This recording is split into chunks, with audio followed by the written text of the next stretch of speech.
La seule limite reste le ciel et personne ne l'a encore touché. Le véritable leader, c'est pas la seule bougie qui s'allume dans une chambre. Le véritable leader, c'est la personne qui doit être source de lumière et qui va allumer toutes les bougies qui sont dans les coins et les coins de la Il faut chambre. de l'argent pour avoir l'argent. Il faut de l'argent pour réussir dans la vie. Moi, je pense que la meilleure des ressources qu'on peut avoir pour réussir dans notre vie, c'est le leadership. Quand tu es leader, tu cherches de la lumière en toi-même pour éclaircir les autres. Dieu t'aidera toujours. En aidant les gens, il va toujours t'aider. Parce qu'en fait, tu vas récolter ce que tu as semé. Nous, je pense qu'on est la génération qui va être la génération la plus malchanceuse.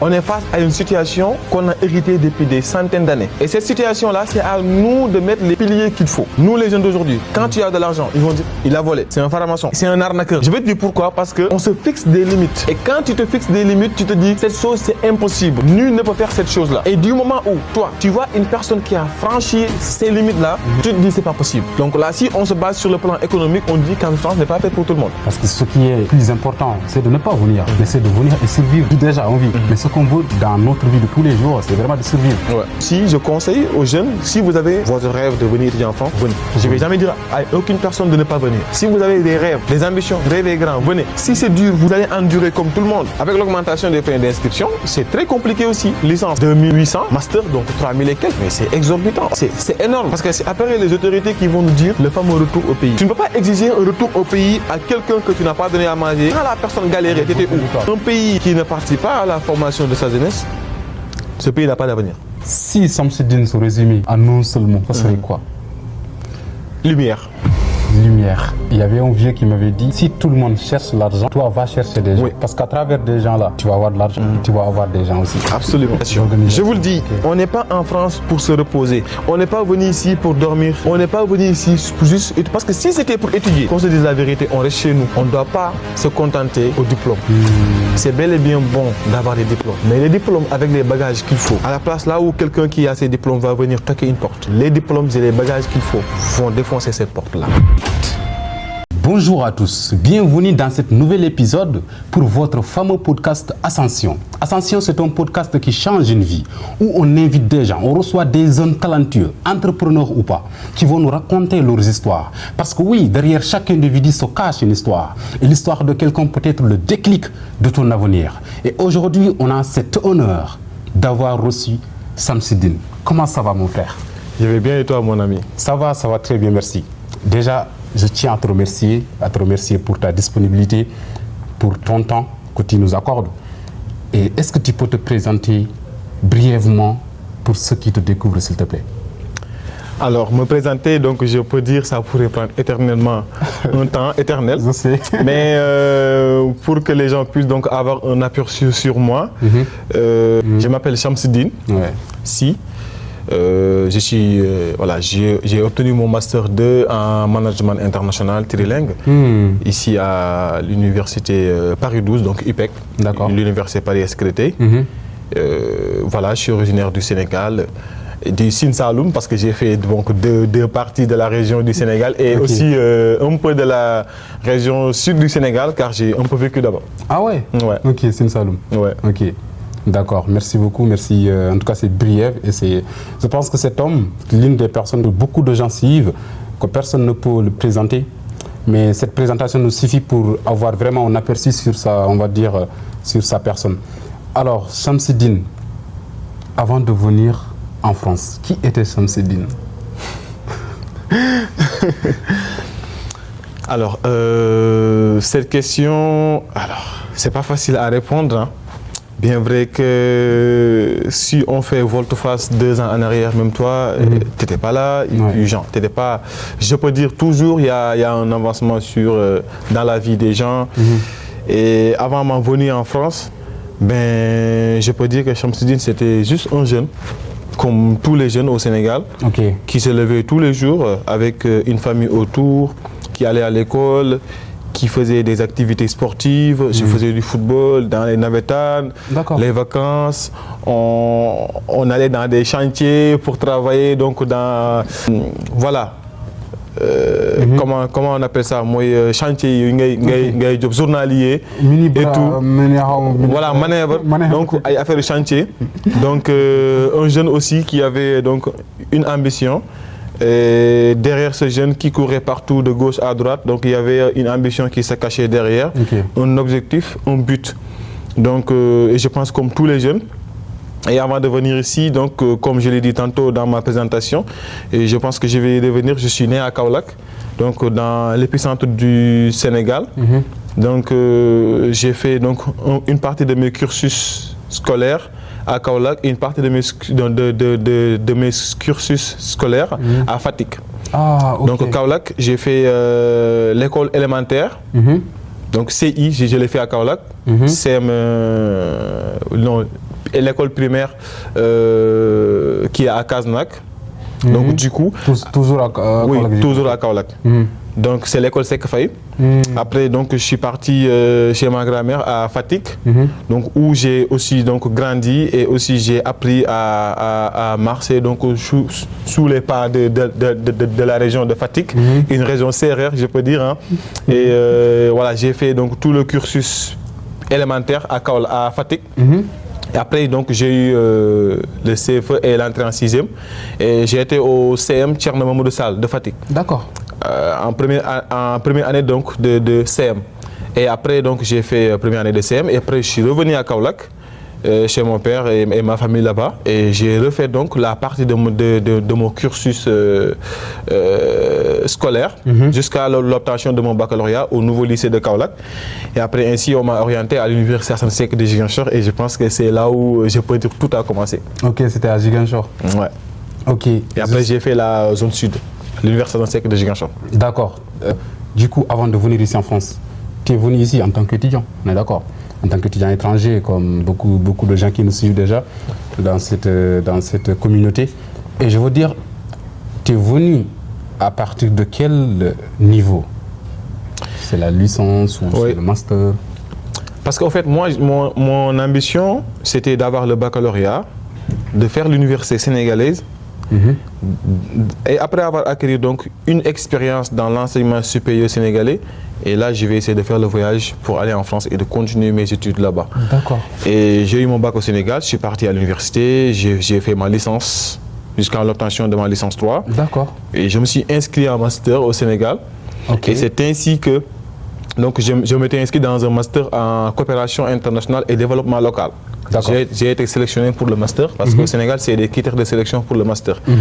Et après, donc, j'ai eu une admission dans beaucoup d'universités en France. Okay. Et c'est ainsi que j'ai choisi l'université Paris-Sacré-Cœur et je suis revenu, j'ai refait la licence. Et après, j'ai eu ma licence 3 en France et le master 2 aussi en France. Ok, d'accord. Ok, oui, c'est comme, je pense que c'est comme la majorité des étudiants. Moi aussi, c'était pareil. Hein. Moi, par exemple, j'ai commencé, on va dire, je suis venu avec ma licence 1. J'ai commencé j'ai commencé 6 mois au Sénégal. Et après, je suis venu, j'ai refait encore la licence 1. D'habitude, c'est comme ça, parce qu'en fait, il y a un décalage entre le parcours scolaire français et sénégalais. Je pense. Ok, d'accord. Bah oui, pourquoi je t'ai posé toutes ces questions-là? Parce qu'en fait, beaucoup de gens, vraiment, te voient, d'accord, t'apprécient beaucoup, t'admirent sur les réseaux sociaux et tout, c'est très intéressant. Mais quand même, personne, après, peut-être il y a des gens qui vont te poser ces genre de questions-là, mais personne vraiment ne se demande, mais il est venu où lui? C'est quoi son parcours scolaire? Tu vois, parce qu'il y a des gens qui ne savent pas à peu près, on vit tous la même chose en fait. On vient tous vraiment dans un même cadre. Et ça dépend des gens. Il y en a qui, on va dire, qui rêvent beaucoup plus. Il y en a qui stagnent. Mais ce qui est plus important, c'est que voilà, on est toujours là et cette ambition qui est en toi, vraiment beaucoup de gens l'apprécient, l'admirent. C'est pas par hasard que tu es vraiment là aujourd'hui. En fait, ce qu'il faut savoir est quoi, et que tu as dit un mot très important, c'est le rêve. Parce que en fait, nous, je peux dire, la jeunesse, on a peur de rêver. Il y en a qui dorment et qui font des rêves. Dormir et rêver, c'est différent de rêver debout. Donc les jeunes d'aujourd'hui, ils font des rêves quand ils dorment, mais ils ne rêvent pas debout. Je vais dire c'est quoi la différence entre les gens qui dorment et qui font des rêves et les gens qui se tiennent debout et qui font des rêves. Les gens qui dorment et qui font des rêves, moi je peux dire que c'est juste des trucs des rappels suprasensibles qui dépassent au-delà donc de nos entendements, de ce que nous vivons dans la vie réelle de tous les jours. Et il y en a des gens qui l'expliquent que oui, c'est notre âme qui voyage, ou bien donc c'est des activités qu'on a déjà vécues dans le monde des sens. Donc je peux dire ça, c'est indépendamment de la volonté de la nature humaine. Parce que quand tu dors, tu n'as plus contrôle de toi-même. D'accord. Donc je peux dire que c'est quelque chose qu'on t'a mis, qu'on t'a branché pour 1 minute et on le retire. Et maintenant, le jeune qui rêve debout, c'est le jeune qui est là assis et en un moment, il voyage. Il se dit, mais pourquoi pas? Et si je m'étais lancé dans telle chose, pourquoi pas ne pas faire ceci? Pourquoi pas ne pas faire cela? Et là, tu rêves debout parce que c'est des ambitions. C'est un déclic que tu as eu en une fraction de seconde. Tu te dis, moi, je suis parti à l'école. Pourquoi? C'est quoi le but? Pourquoi je pars à l'école? Pourquoi je me lève tous les jours? Qu'est-ce qui m'anime? C'est très important le pourquoi. Donc, un pourquoi infini te pousse à avoir une réponse. Et chaque réponse, je peux dire, devient une nouvelle question. On nous l'apprend en philosophie. Comme le disait Karl Jaspers. Ça, c'est important. Philosophie, c'est être en route. Chaque question en philosophie devient une nouvelle réponse. Et je peux dire d'où l'importance en tant que jeune de faire la différence entre ces deux rêves. Quelqu'un qui rêve en dormant et quelqu'un qui rêve étant debout. Et je pense que la personne qui rêve étant debout a plus de chances d'accomplir ses rêves que la personne qui dort. Parce que tu dors et si tu ne te réveilles pas. Donc ça, c'est des choses. Ça, c'est important. Non, mais franchement, et je pense qu'en tant que jeune, on doit avoir donc cette ambition et cette capacité donc de pouvoir rêver. C'est pas interdit de rêver. Oser rêver. Oser rêver. Donc la plus grande majeure partie des jeunes qui réussissent dans la vie ont des rêves qui dépassent même l'entendement. Tu le dis quelque part, les gens vont te dire t'es fou. C'est très important. Du moment où les gens vont te dire t'es fou, c'est impossible. Tu ne peux pas le réaliser. C'est là où tu commences à te développer car tu as une idée qui dépasse l'entendement de l'être humain. Ça, c'est important. Et toutes les bonnes choses sur Terre, Dieu l'a fait pour nous. Ouais. Et c'est à nous de mettre donc les piliers qu'il faut pour récupérer ces choses-là, je pense. Waouh, incroyable, incroyable. Je ne savais pas que tu as, en tout cas, tu as cet esprit, on va dire, purement de développement personnel. C'est très important ce que tu as dit. Il faut rêver, il faut rêver. Moi, je pense que même cette chaîne-là que vous voyez, la Mister Seck, c'était rêver grand, rêver gros. Ouais. Le nom de la chaîne, vraiment, c'était rêver gros, tu vois. Donc, ça veut dire quoi? Ça veut dire que, comme j'ai l'habitude de dire, hein, la seule limite reste le ciel. Ouais. Et personne ne l'a encore touché. Ouais. Donc, ça veut dire quoi? Ça veut dire on peut rêver aussi grand qu'on peut, mais on ne peut pas atteindre même la limite de ces rêves-là. Non. Mais imagine les Blancs, par exemple, où ils rêvent tout. Si ils avaient vraiment cette limite, ils n'allaient même pas envisager voyager pour voir voilà, dans l'espace et exactement, dans l'espace, même création, même des avions, tu vois. Ouais. Donc tout ça, c'est vraiment pour vous dire, si vous avez, en tout cas si vous êtes en bonne santé, si vous vivez n'importe où, hein, on peut rêver n'importe où on est. Hein. Allez-y, rêvez grand. Et si vous rêvez, comme il a dit, ne dormez pas en rêvant. Bah, il faut oser, il faut passer à l'action. Ça, c'est très important. Ouais. Donc, c'était juste une petite parenthèse. On va parler maintenant de ton parcours associatif. Parce que je sais que tu es très, très dynamique, très ambitieux là-dessus. Ouais. Ton parcours associatif, déjà, pourquoi tu as accepté d'être le président de l'association des étudiants sénégalais à Priès-Créteil, à l'université Priès-Créteil? Pourquoi tu as accepté ça? Quand même, c'est une charge quand même de plus. Parce que déjà, tu es très occupé, je sais. Oui, mais bon, moi, je trouve qu'il n'y a pas de charge. Pas de charge, ok. Tout est dans la tête, tout est mental. Quand tu considères une chose comme une charge, la chose deviendra une charge pour toi. Waouh, incroyable.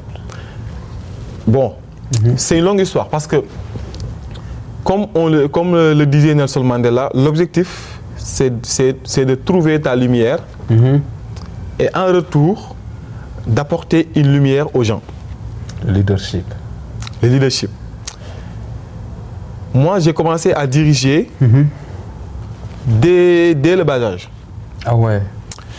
À l'école, je me rappelle, la première fois où j'ai dirigé, où j'ai été responsable, c'était en classe de primaire, responsable de classe. classe. Ok.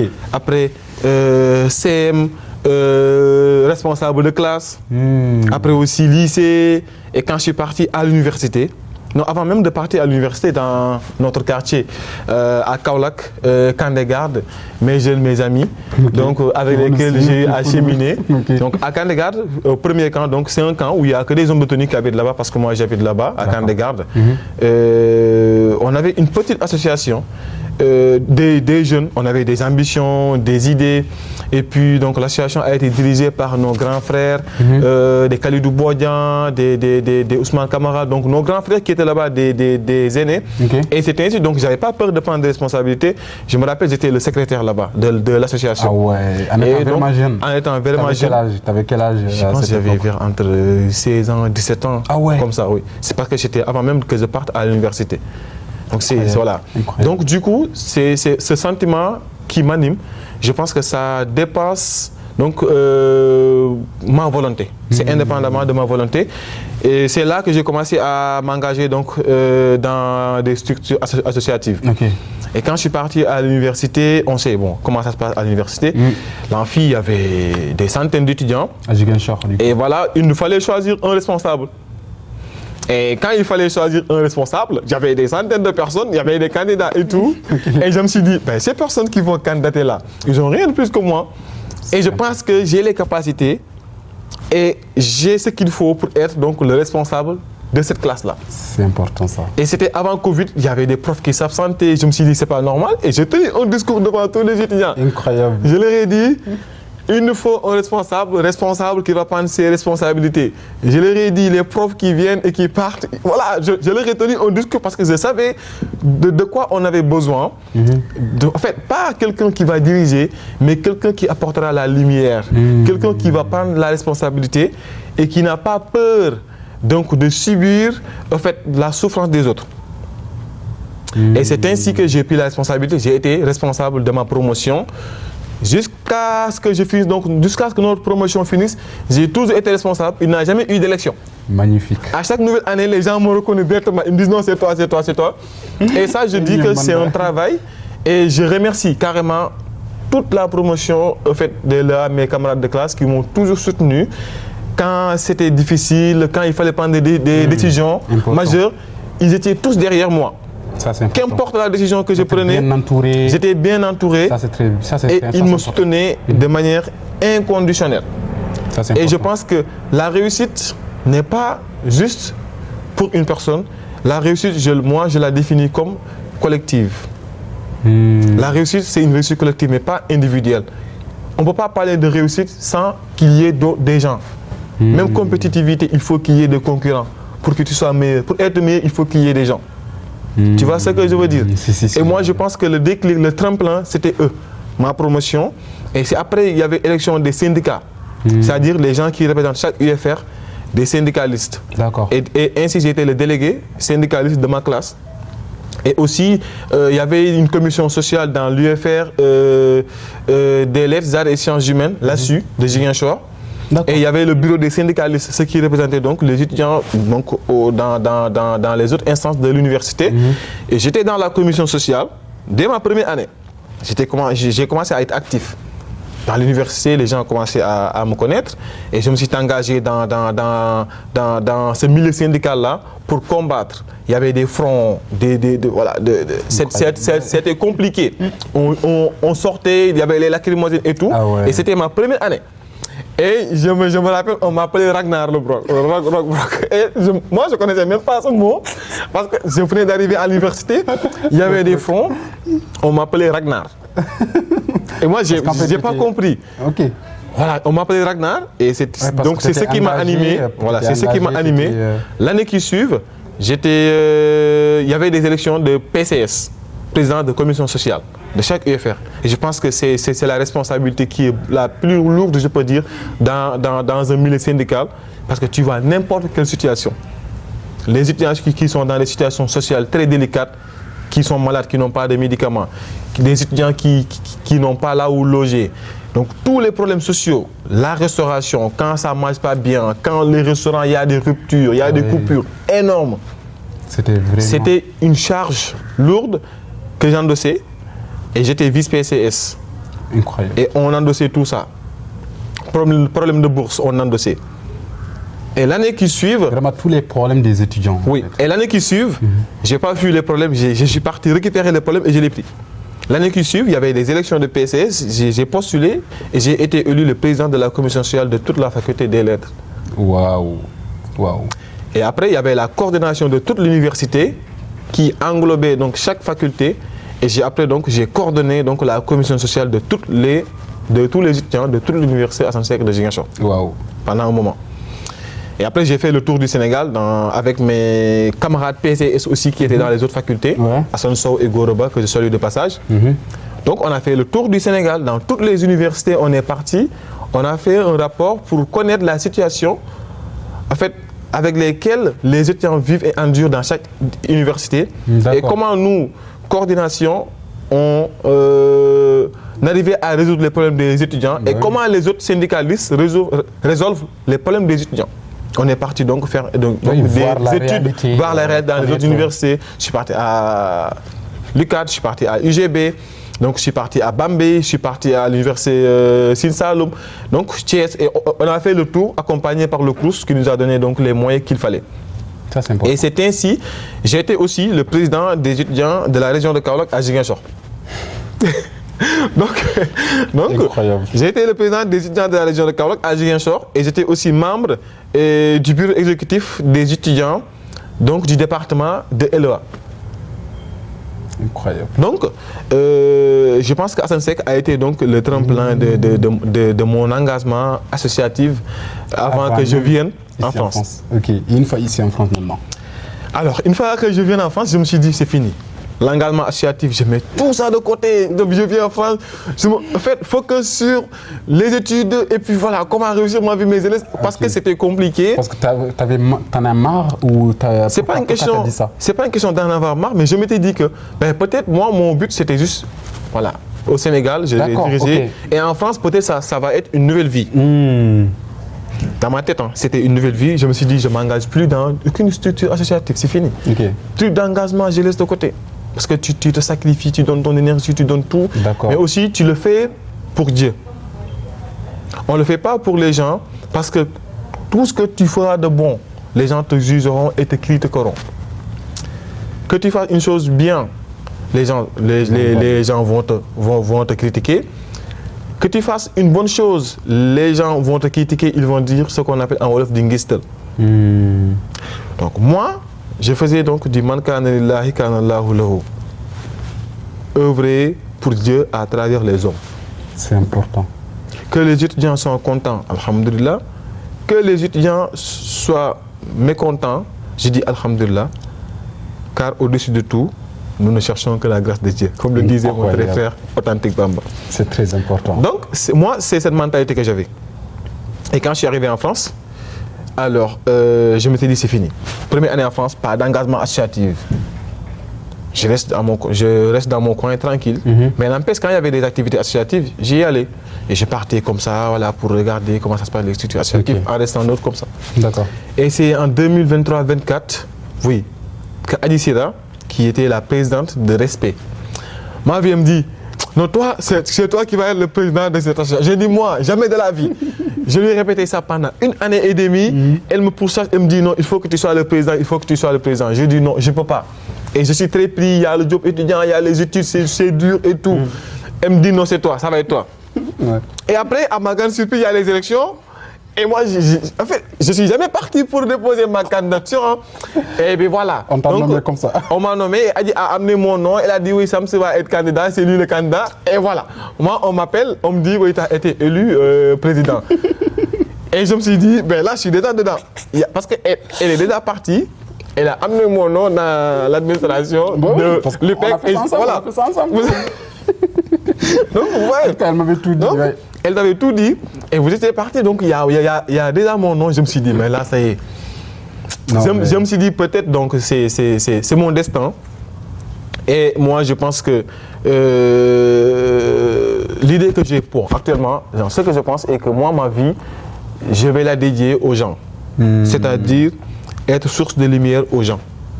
Leadership, c'est très important. Le véritable leader, ce n'est pas en fait, la seule bougie qui s'allume dans une chambre. Le véritable leader, c'est la personne qui doit être source de lumière et qui va allumer toutes les bougies qui sont dans les coins et recoins de la chambre. Ça, c'est important, ça. Et en partant du mot lumière, moi, mon nom, c'est Shams. Shams, en arabe, dans la religion musulmane, c'est le soleil. Je m'appelle Shamsuddin, soleil de la religion. Donc Shams, soleil. Et je me dis que peut-être de par mon prénom, je pourrais servir pour être source de lumière aux gens. Incroyable. Waouh. C'est magnifique. Et c'est comme ça que je vois les choses. C'est magnifique. Et je pense que c'est même pas pour te couper, hein. C'est vraiment la réalité en fait. Yeah. Parce que déjà, si on t'entend parler, de ton parcours, tu as toujours été au service des gens. D'après tout ce que tu as parlé du côté associatif, c'est pas du tout en hasard pour moi en fait. C'est pas en hasard. Ouais. Tu as parlé de Adi. La question c'est pourquoi maintenant? C'est ça la question à savoir. Pourquoi moi? Pourquoi toi? Pourquoi Adi t'a choisi? Tant qu'elle est engagée, tant qu'elle est disciplinée dans ce qu'elle fait, la personne, tant qu'elle est, on va dire, très motivée pour apporter, même s'il ne serait-ce qu'une petite touche aux gens, le monde entier va le voir, de près comme de loin. Tu vois. Le fait de parler de ton parcours nous donne envie même aux autres qui sont dans le milieu associatif d'être plus engagés que ça. Tu vois. Parce que tu as toujours voulu servir des gens. Bah, du coup, Dieu a fait dans ton parcours, dans ta lignée, au service des gens. Ouais. Et ça, c'est très important. Parce qu'en fait, vous voyez, dans mon bureau actuel, je peux dire 90% des membres du bureau n'ont jamais occupé de fonction, ne sont jamais engagés dans les structures associatives. Waouh. Et moi, quand je suis arrivé, j'ai fait ce constat-là. Et je me suis dit, j'ai une lourde responsabilité. Et cette lourde responsabilité, c'est de satisfaire la population estudiantine dont nous nous représentons, mais c'est aussi ces membres-là qui sont dans le bureau.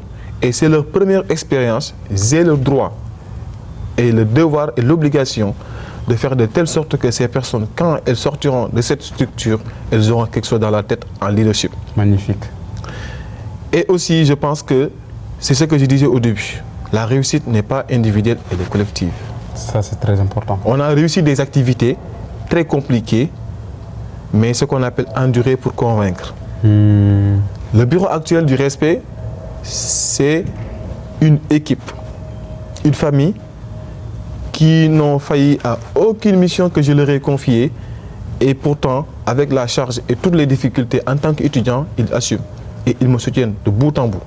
Ça, c'est très important. Donc, bravo à eux. À cette belle équipe. Donc, c'est une belle équipe. Et moi, ma responsabilité, c'est donc de les apporter le minimum que ce soit, l'expérience que j'ai.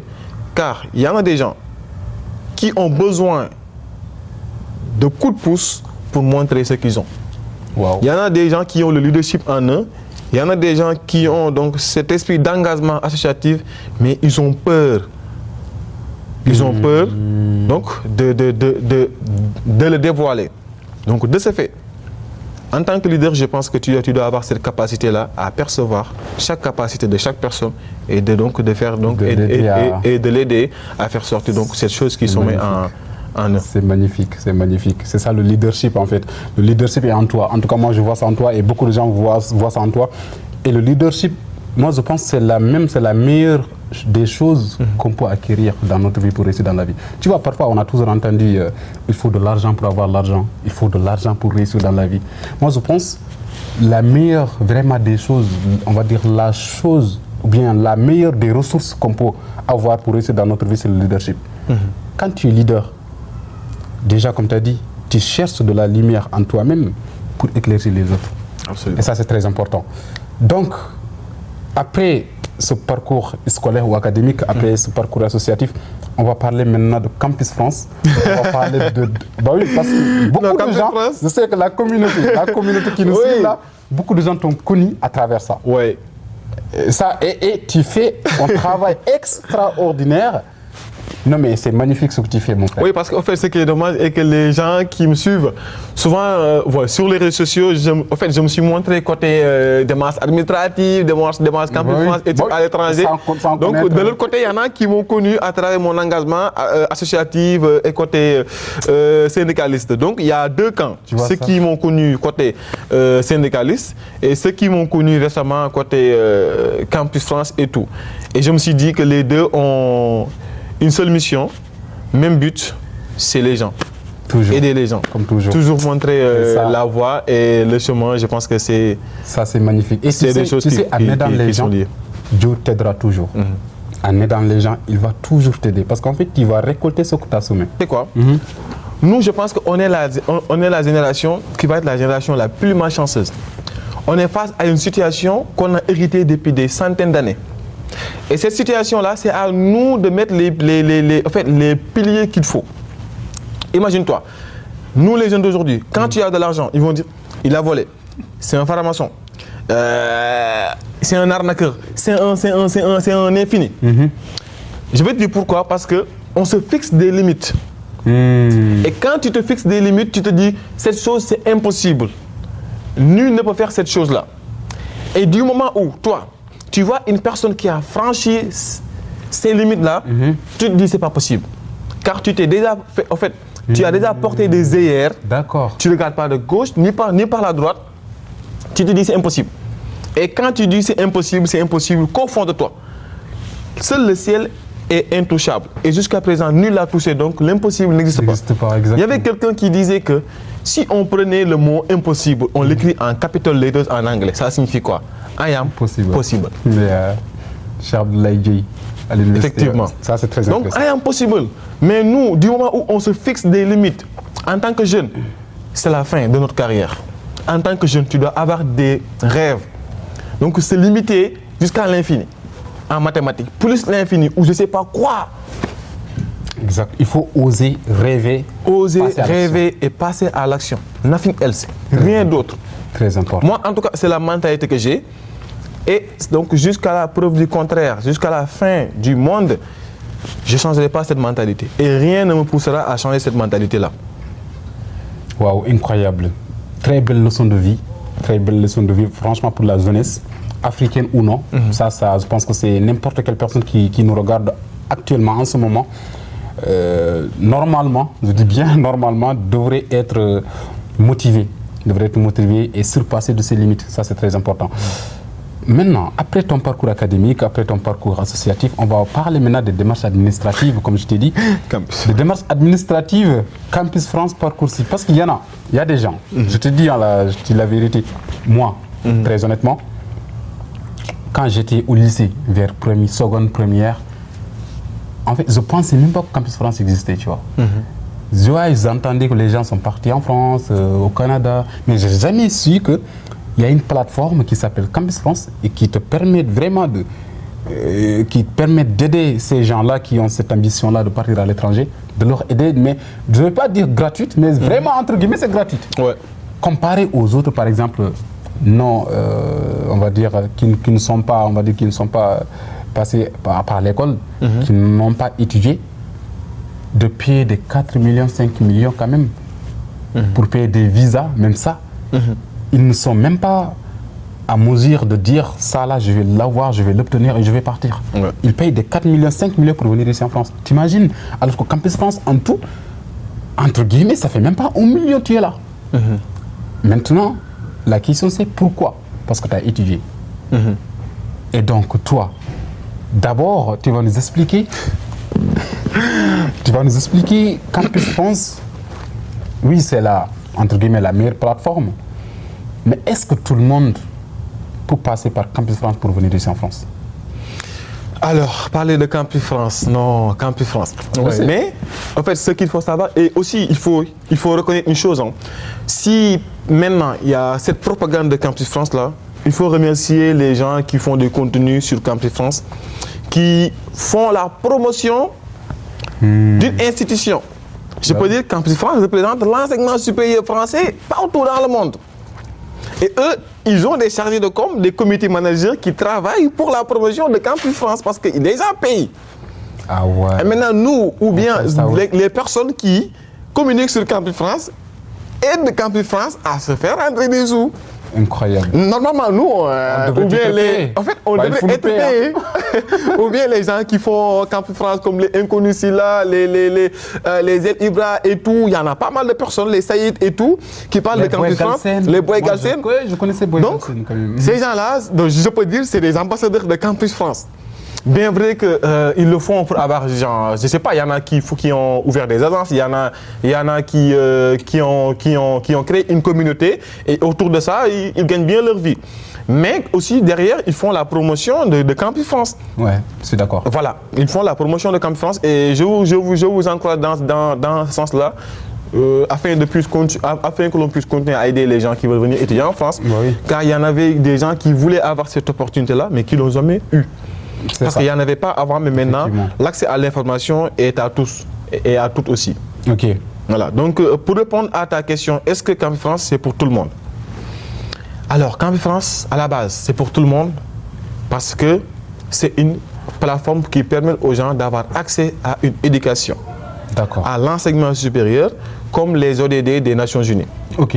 Donc, ODD des Nations Unies, on dit que l'accès à l'éducation pour tout le monde. Ok. Donc, quand il y a l'accès à l'éducation pour tout le monde, l'éducation ne devrait pas avoir de frontières. L'éducation ne devrait pas avoir de frontières. Ou de pont. Si l'éducation était un monde, on allait tous avoir le même passeport.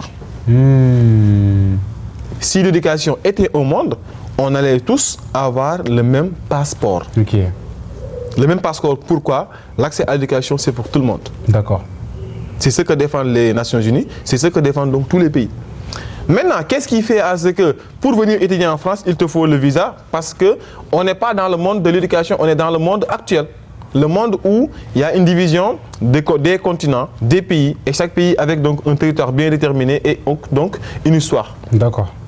Et pour ce faire, pour venir étudier en France, il te faut demander le visa, il te faut d'abord au préalable avoir une admission pour venir en France. Ok. Donc c'est là où elle est bonne et pertinente la question, est-ce que c'est pour tout le monde? Parce que bien vrai qu'il y en a qui sont nés dans des familles démunies, supposons, qui font au fait des récoltes de gauche à droite pour subvenir à leurs besoins quotidiens pour manger et tout. Et tu demandes à cette personne de payer 85 000 francs CFA pour un frais de dossier. Et tout en sachant que sa famille n'arrivait pas à revenir même 80 000 toute une année. C'est très important. C'est un sacrifice que nous demandons à quelqu'un. Donc, tu payes 85 000 pour avoir une admission qui est incertaine. Tu n'es pas sûr que tu auras une admission bricolée de gauche à droite à économiser toute une année pour te les donner et après tu postules, tu n'as pas d'admission. Tu perds tes 85 000, ta famille elle est découragée parce qu'ils ont économisé beaucoup d'argent pour te payer donc, tes frais de dossier. Ok. Donc là, si on se base sur le plan économique, on dit qu'en France n'est pas fait pour tout le monde. C'est très important. D'autant plus de ça, tu dois payer des frais de dépôt de visa, des frais de prise de rendez-vous. Après le prise de rendez-vous, tu déposes un visa qui est incertain aussi.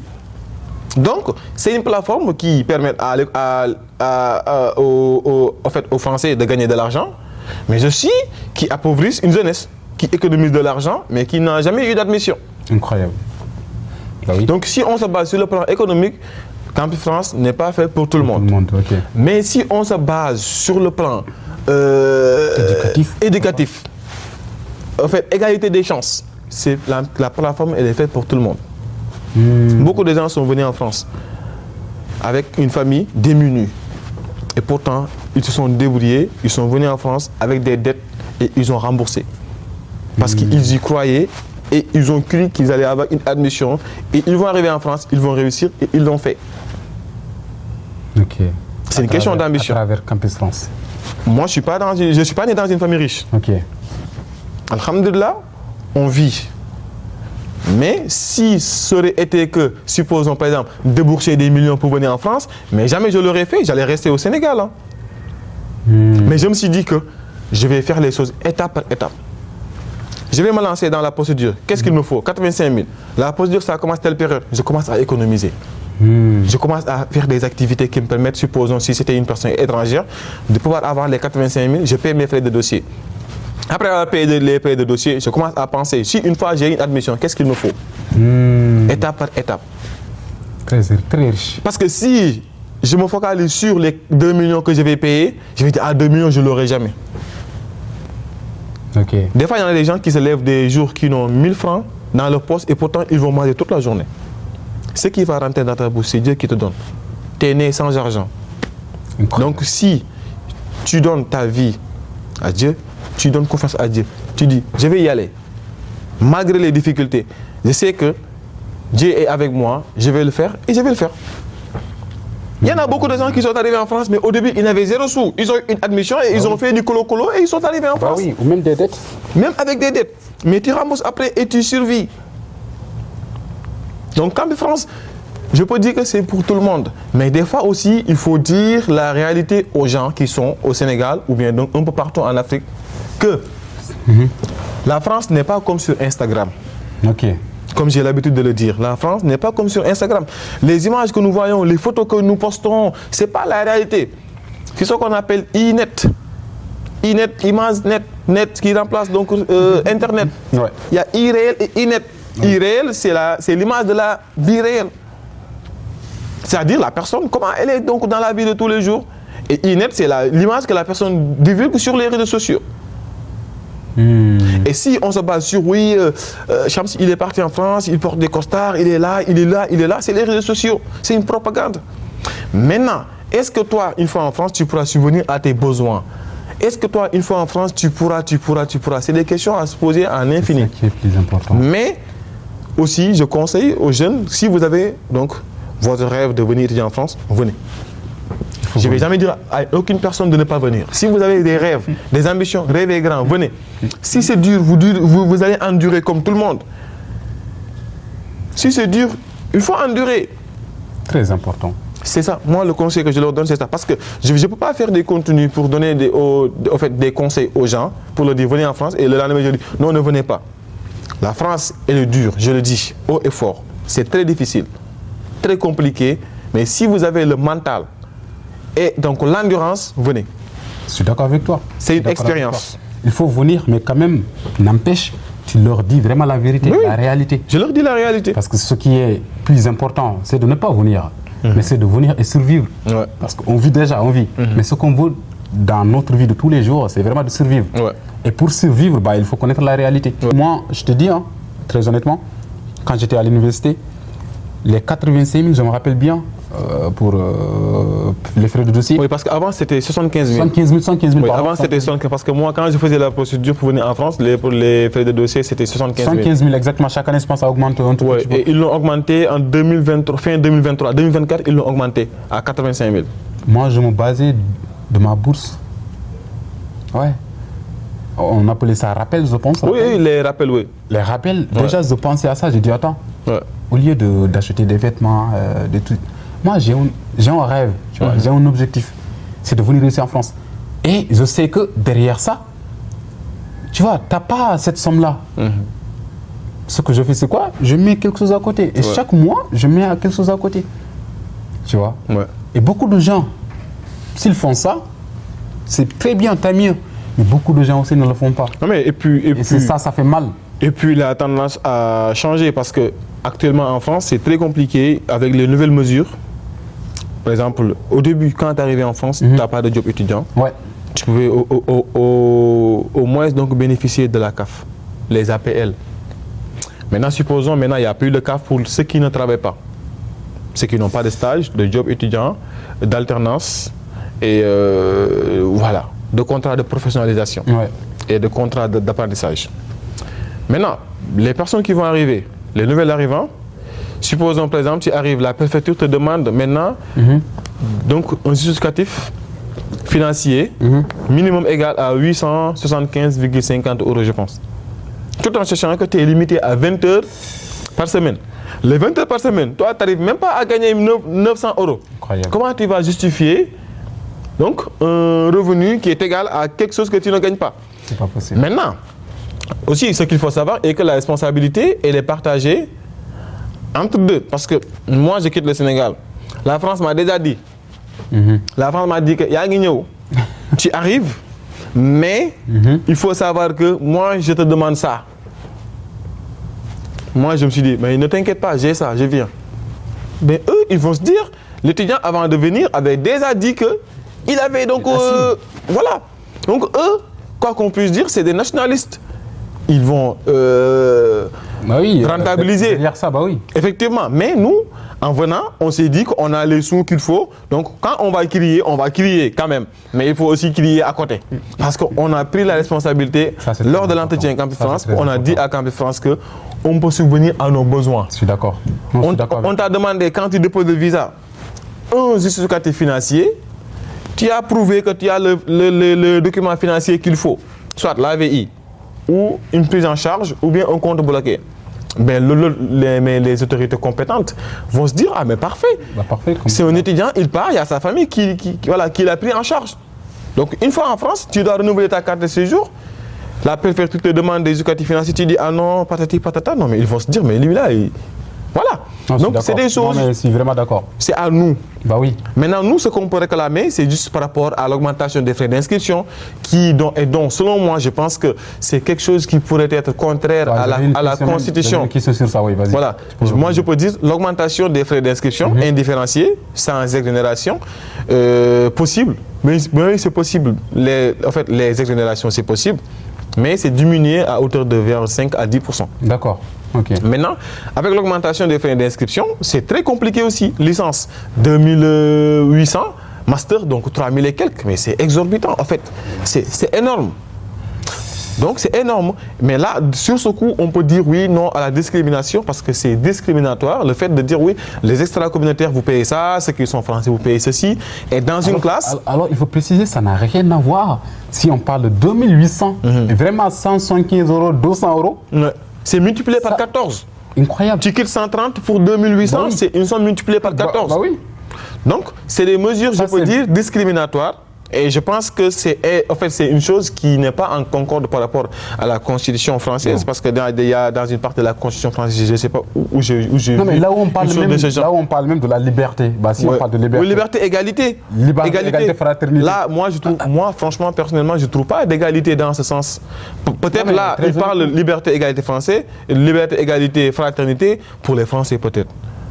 Mais là, c'est chaud, c'est très compliqué. Mais, c'est très compliqué. C'est pour cette raison qu'il faut que l'on lance un appel solennel aux autorités compétentes, internes et externes aussi, d'appuyer, je le répète, toujours leurs frères et sœurs, nièces qui sont en France. Bien vrai qu'il y a des mesures d'accompagnement que l'État du Sénégal a mises en place pour accompagner les boursiers, c'est-à-dire ceux qui ont obtenu des bourses. Ceux qui sont là en France, qui sont des boursiers, et je peux vous dire, ça ne représente pas 5% des étudiants qui sont en France. Le taux de boursiers ne représente pas 5% des étudiants qui sont en France. Et face à cette situation-là, je pense que ce qu'il faudrait faire, c'est d'augmenter le taux. S'il ne peut pas donner de l'argent à tout le monde, il n'y a pas de souci, mais augmenter le taux. S'il y avait 5% de boursiers, 10 à 15%. Ben oui, je suis d'accord. 10 à 15%, parce que c'est après les autorités qui vont nous dire le fameux retour au pays. Tu ne peux pas exiger un retour au pays à quelqu'un que tu n'as pas donné à manger. Quand la personne galérait, tu étais où? Je suis d'accord avec toi. Quand la personne manquait d'inscription, quand la personne n'arrivait pas à payer un repas de course à 1 €, l'État était où dans cette situation-là? Quelles étaient les mesures d'accompagnement? Bien vrai qu'on est des patriotes, on aime bien notre pays, le patriotisme avant tout, mais quand tu aimes ton pays et que l'État qui doit donc participer à la formation de sa jeunesse, qui te laisse regarder, souffrir, tu souffres en silence, tu endures, mais si tu n'as pas au fond de toi un patriotisme à 100%, tu te dis, mon gouvernement m'a délaissé, les autorités compétentes m'ont abandonné. Même si tu l'as, mais très honnêtement, ce que tu es en train de dire là, même si tu as cette fierté vraiment d'être sénégalais, d'être africain. Tu vas dire que tu t'es battu seul. Bon. Tu as survécu seul, personne ne te dira ce que faire. Et ça, je suis d'accord avec cette personne-là. Ouais. Personne ne te dira que faire. Et dans ce cadre-là, un pays qui ne participe pas à la formation de sa jeunesse, ce pays n'a pas d'avenir. Je suis d'accord. Parce que Nelson Mandela l'avait dit, Education is the most powerful weapon on which we can change the world. L'éducation, c'est l'arme la plus puissante pour changer le monde. Très important. Et si on ne participe pas à l'éducation des jeunes d'aujourd'hui, non, c'est pas possible. On aura une jeunesse pourrie, je suis d'accord. C'est pas possible. Donc, ça c'est très important. C'est vraiment un point très, très important à souligner. On l'a souligné, heureusement, j'avais même une question sur ça. Et donc, j'espère bien que les cadres, j'espère bien que le gouvernement, je dirais même le gouvernement, puisse nous écouter par rapport à ce qu'on fait comme appel. Et surtout, nous on est là, d'accord, on est en train de parler, de discuter, d'accord, on a des caméras, mais derrière, il faut savoir qu'il y a des gens qui souffrent. Ouais. Tu vois, comme tu as dit tout à l'heure, oui, dans une équipe, il y aura toujours quelqu'un qui sera toujours sur scène. C'est lui qui va amener la lumière pour les autres, tu vois. Donc nous, on porte cette voix-là pour ces gens-là qui souffrent en silence, mais tout le monde, pareil, tout le monde vraiment a vécu, ne serait-ce qu'un seul jour. Moi, par exemple, oui, j'étais étudiant, toi aussi, ouais, tu es étudiant. Tu as vécu, peut-être aujourd'hui ou non, mais ne serait-ce qu'un seul jour de ta vie, tu as vécu cette situation-là. Même si c'est récent, les frais d'inscription, ils ont augmenté ça et tout. Mais avant de venir, c'était en 2021. Ouais, il n'y avait pas ça. Je pense qu'en 2021, ils ont voté ça pour les frais d'inscription. Ouais, c'était en 2021. L'augmentation des frais d'inscription indifférenciés. Ils ont voté ça. Mais avant de venir, du coup, moi, avant que je vienne, il y avait des étudiants qui n'avaient pas, heureusement, qui n'avaient pas eu cette chose-là, qui n'avaient pas vécu cette situation-là. Mais actuellement, peut-être qu'ils vont vivre cette situation par rapport à la CAF, par exemple, par rapport aux APL et tout, tu vois. Ouais. Donc ça veut dire que tous les étudiants ont presque les mêmes problèmes. Oui, et puis ce qu'il faut souligner, c'est quoi? Les représentants d'étudiants, c'est-à-dire les membres des associations, c'est des étudiants avant tout d'abord. Et ils rencontrent les mêmes problèmes que les étudiants qu'ils dirigent. Oui. Maintenant, moi, ma question, et puis moi, ma problématique, c'est quoi? Comment une personne qui est censée t'aider est dans les mêmes difficultés que toi. C'est marrant, mais c'est vrai. Non, parce qu'il faut que les étudiants chassent une chose, que les étudiants, les associations là, de ville, qui dirigent les étudiants et tout, ils font leur mieux. Les membres du bureau font des cotisations entre eux. Ils font les demandes de soutien de gauche à droite. Il n'y a pas, d'après ce que je cherche, un budget qui a été alloué aux associations depuis les autorités compétentes. Mis à part les subventions que quelques associations peuvent recevoir de gauche à droite. Pour les activités, pour les activités. Mais c'est pour les activités. Ouais. Mais l'aide et le soutien que les étudiants vont penser pouvoir avoir, donc de la part de la structure associative, mais il n'y en a pas. C'est des étudiants qui dirigent les associations. Et ce sont les mêmes étudiants qui sont dans les mêmes amphithéâtres que toi. Supposons, je peux être ton président, on est dans la même classe. Tu es étudiant, je suis étudiant. Tu gagnes 900 €, supposons que je gagne 900 €. Des fois, tu n'as pas de job étudiant, je n'ai pas de job étudiant. et bien voilà. Non, donc, je suis d'accord avec toi. La personne qui est censée t'aider est même dans les difficultés. Dans les mêmes difficultés que toi. Et c'est pour ça, des fois, il y en a des étudiants qui se disent oui, il n'y a pas d'importance, les structures associatives n'ont pas d'importance. Mais quand tu veux faire et le pouvoir n'est pas là, c'est compliqué. Je suis d'accord. Donc, vouloir et pouvoir, tu veux, quand tu peux, ça va faciliter les choses. D'accord. Mais tu veux et tu ne peux pas, c'est compliqué. Je suis d'accord. C'est compliqué. Je suis d'accord. Donc, en tout cas, merci beaucoup. Merci de nous avoir rappelé ça. Ouais. Et je pense que la leçon a été bien apprise et que les autorités, en tout cas compétentes, vont nous écouter, vont réagir par rapport à ça. Et donc, si Samsidine se résumait en un seul mot, ce serait quoi? Lumière. Lumière, exact. Ok, Shams, tu as raison. Lumière. Ça vient vraiment de ton prénom. Ouais. Et je pense, moi... Mais cela ne fait pas que Shams est une personne parfaite. Ah. En fait, dans chaque lumière, il y a une zone d'ombre. Bah oui. Donc, si en fait, voilà. Shams peut être source de lumière pour les personnes qui voient la lumière de Shams, supposons, de ce que Shams fournit comme bonne chose. Mais il y en a peut-être derrière qui pensent que ce que Shams fait, ce n'est pas une bonne chose. Ah oui, c'est normal. Mais moi, si je me résumais, c'est pour un seul mot, lumière. Donc toi, tu as toujours été cette lumière-là pour les gens. Oui.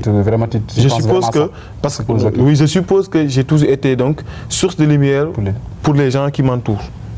C'est très important. Franchement, c'est très Parce intéressant. que je pense que la chose la plus chère qu'on puisse avoir dans le monde, c'est les gens. Personne n'a jamais vu Dieu face à face et Dieu te donne quelque chose dans la main comme ça, tu te dis, mais tiens, Dieu te donne ça. En tout cas, s'il y en a, je n'ai jamais vu. Donc tout ce qu'on a dans la vie, c'est les gens. Quand tu pries de l'argent, quand tu pries à Dieu, tu lui dis, Dieu, je veux de l'argent. Dieu va donner de l'argent. Mais comment? À travers les gens.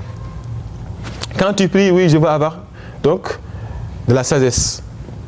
Ça passe par où? Des livres. C'est qui a écrit ces livres-là?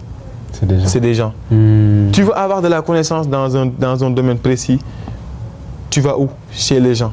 L'école, c'est les gens. Au fait, la vie tourne autour des gens. Moi, personnellement, je préfère avoir les gens que l'argent. Il y avait un vieux qui m'avait dit, si tout le monde cherche l'argent, toi, va chercher des gens. Oui. Parce qu'à travers des gens-là, tu vas avoir de l'argent, tu vas avoir des gens aussi. Absolument. Moi, je cherche les gens. Ça, c'est très important. Ouais. Et malheureusement, oui, on cherche les gens. Après, dans notre vie de tous les jours, parfois, ça t'arrive quand même de trouver, entre guillemets, de mauvaises personnes dans ta vie, sur ta route. Et ça, tu trouves ça normal? Moi, je trouve que, supposons, les mauvaises personnes, il n'y en a pas. Des personnes toxiques? Oui, des personnes toxiques. En fait, moi, je trouve que, à mes yeux, aucune personne n'est mauvaise. Parce que Dieu ne va pas créer une mauvaise chose. Il y a le dossier le bon. Très important. Je me pose toujours la question, et là, je vais emprunter la méthode sociologique des sociologues. Cause et causalité. Moi, je ne juge jamais la personne comme ça, au pif. La personne me fait une chose, je dis, ah, ça, c'est une mauvaise personne. Non. Moi, je me pose la question, pourquoi la personne réagit ainsi?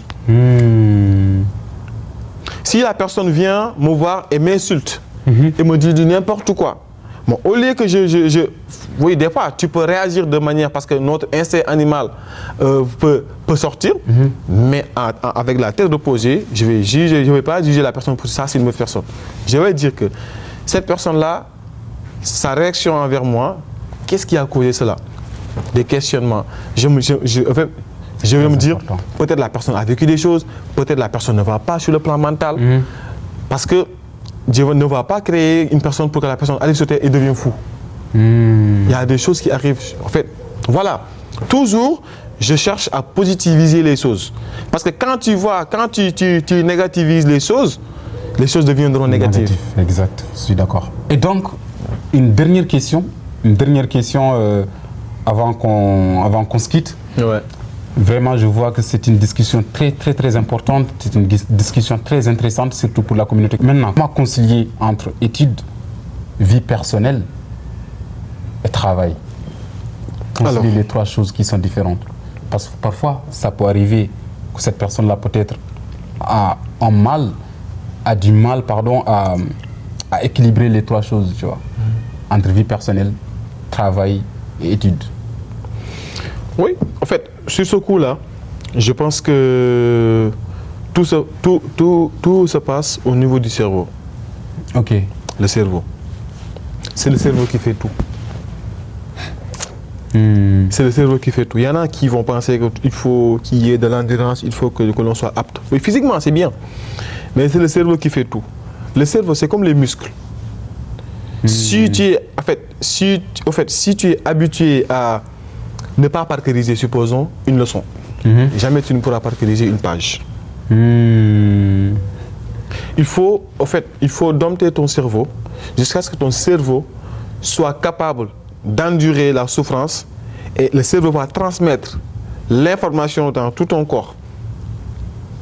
Ok. Le cerveau. Je suis d'accord. Le cerveau transmet l'information immédiatement parce que quand tu endures avec la souffrance et que tu vas essayer, même si c'est dur, au début ça va être compliqué. Études, tu fais cours 8h, 18h, 18h, minuit, boulot, 1h du matin, 2h, tu arrives chez toi, faire tes prières, manger, dodo, 4h du matin, tu te lèves encore 6h, c'est inhumain.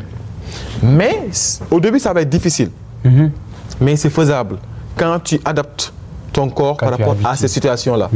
Ton cerveau, ton corps va suivre. Ok.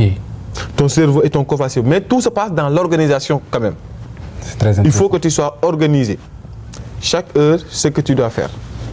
Il y en a des gens qui vont te dire que non, le temps, j'ai pas le temps. Le temps, on l'a tous. On a toujours le temps. Ce n'est pas une question de temps, mais une question de priorité. Absolument. Parce que le temps qu'on a, peut-être on l'a consacré à autre chose. Ouais. Donc on a toujours le temps.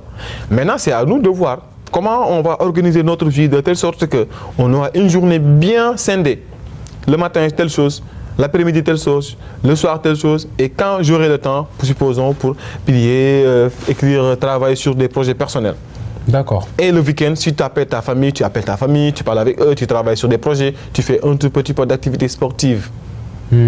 C'est juste une question d'organisation. Je vous le dis, okay. On n'est pas en France pour se reposer. On n'est pas venu ici pour dormir.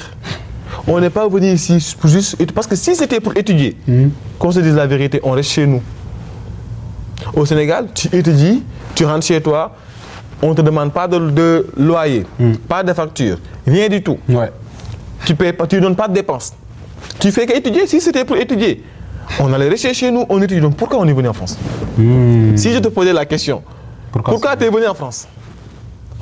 C'est vraiment pour réaliser mes rêves. Et mes rêves, c'est subvenir à mes besoins, aider ma famille. Donc, et ça, si on parle de ça, si on parle de rêve, bah on parle d'études, bien sûr. Ouais. Après études, bah c'est le travail.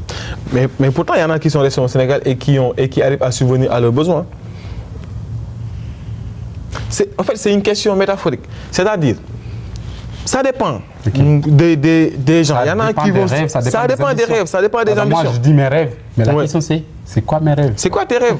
Et tes rêves ne sont pas les mêmes qu'un certain mode. Donc, ce qu'il faut savoir, c'est quoi? Qu'est-ce qui t'anime? Moi, ce qui m'anime dans la vie de tous les jours, je n'ai pas le droit, en fait, de dépenser 24 heures sur 24 sans rien faire. Ben oui. Il y en a, leur projet, supposons, ne nécessite pas, le fait de travailler tous les jours. Ils vont juste aller à l'école, mais découvrir la culture française. Il y en a, ce qui les intéresse en fait, par rapport à leurs rêves, leurs ambitions, c'est de découvrir la culture française. Ils vont venir en France, ils s'en foutent des études, ils vont faire du tourisme. D'accord. Ils vont faire le tour de la France, visiter les musées, faire le tour de la France. Ils s'en foutent des cours. Ils font 2 ans, 3 ans, ok, eux, ils n'ont rien à foutre. Ils voulaient juste venir découvrir la France et retourner au pays. Je te dis, chacun a ses rêves. Il y en a, le rêve, c'est quoi? C'est d'avoir une expérience en France. C'est ce qui les anime. Ils s'en foutent des études. Je suis d'accord. Ils n'ont rien à voir avec les études. Ils viennent, ils vont se dire, ah oui, il faut que je parte en France pour que j'ai une expérience professionnelle. Parce qu'une fois dans mon pays, l'expérience professionnelle dans un pays étranger est valorisée. La personne, c'est ça son but. L'autre personne, son ambition, c'est quoi? Venir en France, de faire ses études en France, de réussir en France et de mourir en France. Je suis d'accord. C'est marrant, mais je suis d'accord. Non, mais en fait, c'est la réalité. Il y en a, leurs ambitions, c'est de venir en France et de se marier en France et d'avoir une Française ou n'importe quelle nationalité. Il y en a aussi, c'est vice-versa. Donc, ça dépend des projets. Parce que moi, si ça aurait été que étudier, je reste au Sénégal, il y a une très bonne qualité de formation dans l'enseignement supérieur. Je reste au Sénégal, j'étudie. Mais moi, personnellement, ce qui m'anime, c'est beaucoup de choses. Qu'est-ce qui t'anime? L'étude, l'expérience, le réseautage, l'échange avec les gens et découverte de la culture étrangère. C'est très intéressant. C'est très important. Moi, c'est ce qui m'anime. Ok. La recherche de la connaissance ne se limite pas tout simplement le fait d'aller à l'école et d'apprendre. Non. Tu connais plus de choses avec les gens qu'à l'école. Je suis d'accord. Tu connais plus de choses d'or qu'à l'école. Je suis d'accord. Donc moi, c'est ce qui m'anime. L'expérience professionnelle, les études, c'est bel et bien beau. La connaissance, le réseautage, les gens, la vie, tout m'anime. Demain, si une partie de mes rêves devait se retrouver aux États-Unis, demain je pars aux États-Unis. Bah oui, je suis d'accord. Donc c'est ça. Il faut venir en France en ayant des objectifs à atteindre et une fois qu'on l'atteint, on cherche autre chose. Waouh, incroyable, bien répondu. Donc on arrive à la fin maintenant. Depuis tout à l'heure on disait la fin, c'est la fin. Mais jamais la fin. Mais jamais la fin. Pourquoi? Parce que mon frère, tu es vraiment une personne audacieuse. Je vois en toi le leadership, l'engagement, la détermination et surtout la lumière. Donc franchement, chapeau à toi et félicitations pour tout ce que tu fais pour les étudiants étrangers et continue de briller. Je te dis ça vraiment à cœur ouvert. Tu es une personne adorable que vraiment que je vois sur mon chemin, parmi tant d'autres. Donc continue de briller, mon frère. Merci beaucoup. Continue de mettre en lumière en toi et ensuite vraiment redonner ça aux autres. C'est très important. Et maintenant, si vraiment tu as une seule leçon, mot de fin, vraiment à m'offrir, à offrir à la communauté, ça serait quoi? Tu es jeune. Je suis jeune et la majeure partie, supposons, des gens qui vont nous regarder, c'est des jeunes. Oui, à peu près 70%. C'est de ne pas se porter des limites. Ne jamais se porter des limites et jamais abandonner. Ok. Tu peux tergiverser, tu peux tomber, mais ce qui va faire ta force, c'est la capacité à se relever à chaque fois que tu tombes. On peut tomber 10 000 fois, mais on se relève 100 000 fois.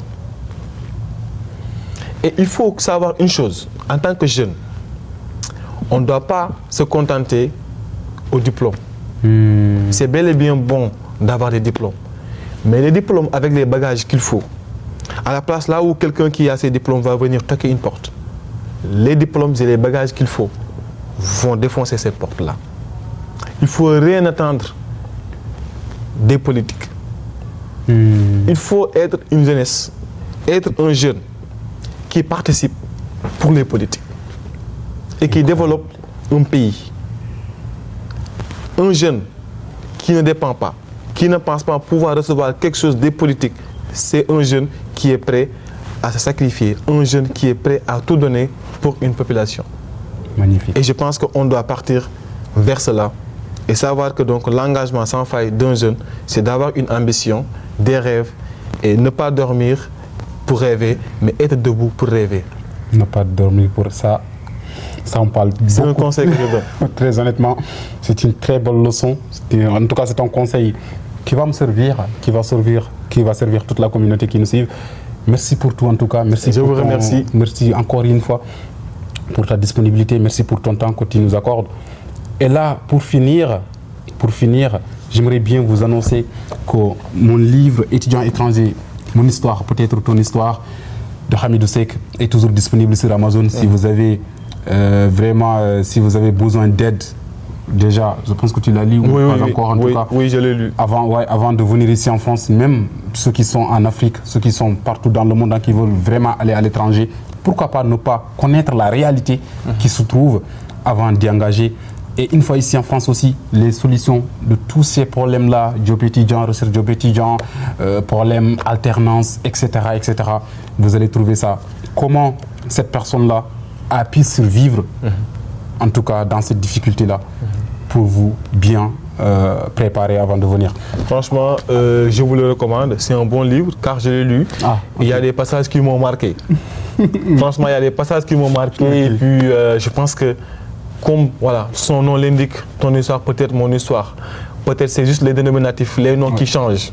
Les prénoms et les noms qui changent, mais c'est les mêmes boubous. C'est ça. Et je pense que pas mal de gens vont se retrouver dans cette histoire-là. Merci beaucoup. Merci mon frère. Il y a une partie qui m'a un peu touché quand l'enfant demandait et que sa mère lui dit non et que l'enfant voit les sacrifices que les parents font et avec l'étiquette que les gens collent sur une telle chose. Et puis voilà, c'est vraiment fort. C'est touchant et c'est motivant. Et nous espérons attendre en retour d'autres comme ça. Merci beaucoup. Beaucoup plus impactant pour nous, la jeunesse. Merci beaucoup, mon frère. Merci beaucoup. En tout cas, je vous remercie de nous avoir suivis. Et surtout, n'oubliez pas de s'abonner, partager la vidéo. Ça, on fait ça gratuitement. On a pris notre temps, avec passion, avec concours ouvert. Je pense que lui aussi, c'est pareil. Ouais. On a fait ça, on a donné ça de façon gratuite. Donc, vous aussi, n'oubliez pas de partager la vidéo, de s'abonner, de commenter. Et ainsi, on va vous dire à très bientôt avec une autre personne inspirante comme Shamseddine. Merci mon frère. Gratitude. Gratitude.